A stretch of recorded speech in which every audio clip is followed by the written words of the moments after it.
పెళ్ళైనా పండగైనా వేడుక ఏదైనా పట్టు చీరల ప్రత్యేక వేదిక వారాహి సిల్క్స్. ఉమ్మడి కుటుంబాలు కనుమరుగయ్యాయి. కష్టాల్లో ఉన్న బిడ్డలకి మంచి చెడు చెప్పే పెద్దరికం దూరమైంది. అలా అనునాయించేవారు లేక ఓ పచ్చటి కుటుంబం చిన్నాభిన్నమైంది. సంగారెడ్డి జిల్లాలో జరిగిన ఓ దారుణం ఈ పరిస్థితికి ఓ తాజా తార్కాణమైంది. ఇంతకీ ఏం జరిగింది?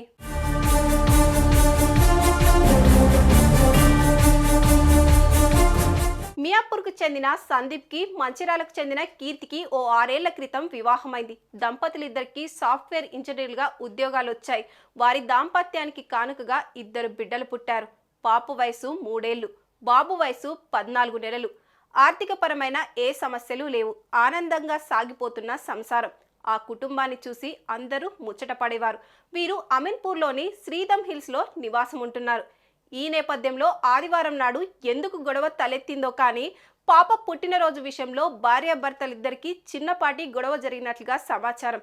ఆ గొడవ తర్వాత బయటకు వెళ్లి ఇంటికి తిరిగొచ్చిన సందీప్ ఊహించని దారుణం చూడాల్సి వచ్చింది.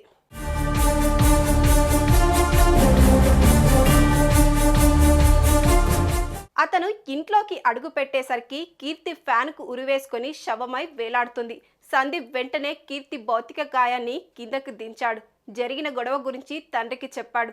తండ్రితో మాట్లాడిన కొద్ది క్షణాల్లోనే అతను కూడా అదే ఫ్యాన్కు ఉరేసుకొని ప్రాణాలు తీసేసుకున్నాడు. అభంశుభం తెలియని 2 కన్నబిడ్డలని వదిలేసి ఆ దంపతులిద్దరూ శాశ్వతంగా ఈ లోకం నుంచి వెళ్ళిపోయారు.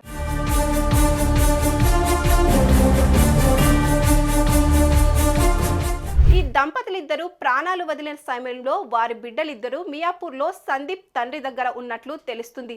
విషయం తెలిసి కొడుకు ఇంటికి పరుగు పెట్టిన సందీప్ తండ్రి అపార్ట్మెంట్లో అటు కోడలు ఇటు కొడుకు నిర్జీవులుగా ఉండడం చూసి కుప్పకూలిపోయాడు. కీర్తి తండ్రి ఫిర్యాదుతో పోలీసులు కేసు నమోదు చేశారు. చిన్న కారణానికి ప్రాణాలు పణంగా పెట్టేసిన ఆ దంపతుల తొందరపాటు చర్య 2 చిన్నారులను ఒక విధంగా అనాథులుగా మార్చేసింది. సుమన్ టీవీలో మీ పర్సనల్ అండ్ బిజినెస్ ప్రమోషన్స్ కోసం కింది నెంబర్కి కాంటాక్ట్ చేయండి.